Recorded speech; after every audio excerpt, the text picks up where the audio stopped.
જૂનાગઢ જિલ્લાના કેશોદ તાલુકાના રહેવાસી અને ભારતીય સેનામાં 18 વર્ષ સુધી દેશ સેવા આપનાર જવાન મનુભા જીલુભાઈ નિવૃત્ત બાદ આજે પોતાના વતન કેશોદ પરત ફરતા ગ્રામજનો દ્વારા દેશભક્તિના માહોલ વચ્ચે ભવ્ય સ્વાગત કરવામાં આવ્યું।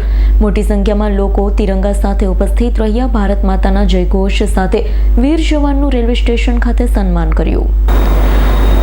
વર્ષ 2008 થી 2026 સુધી ભારતીય સેનામાં નિષ્ઠાપૂર્વક સેવા બજાવ્યા બાદ નિવૃત્ત થયેલા મનુભા જીલુભા ચુડાસમાનું કેશોદમાં ઐતિહાસિક સ્વાગત કરવામાં આવ્યું। રેલવે સ્ટેશનથી શરૂ થયેલી સ્વાગત યાત્રામાં દેશભક્તિના ગીત, તિરંગા સાથે ખુલ્લી જીપ તેમજ ઢોલના સથવારે ગ્રામજનોએ ભારે ઉત્સાહ જોવા મળ્યો છે। પરિવારજનો, ગામના આગેવાન, યુવાનો તેમજ મોટી સંખ્યામાં નાગરિકોએ પુષ્પહાર પહેરાવી, શાલ ઓઢાડી, ફૂલવર્ષા કરી વીર જવાનોને સન્માનિત કર્યા, જેમાં કેશોદના ધારાસભ્ય Devamalam, doctor Snehal Tanna, RP Solanki, professor Vala તેમજ નિવૃત્ત આર્મી મેનો દ્વારા ફૂલહાર, શાલ અને મોમેન્ટો આપી સમગ્ર વાતાવરણ ભારત માતા કી જય અને વંદે માતરમના નારાથી ગુંજી ઉઠ્યું। દેશની સરહદ પર 18 વર્ષ સુધી ફરજ બજાવનાર જવાનો દેશનું ગૌરવ છે। આવા વીર સપૂતોનું સન્માન સમગ્ર સમાજ માટે ગૌરવની વાત છે।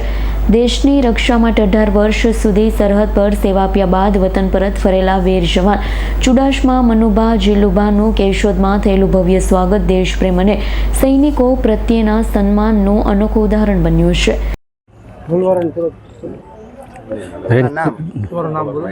મારું નામ ચુડાસમા મનુભા।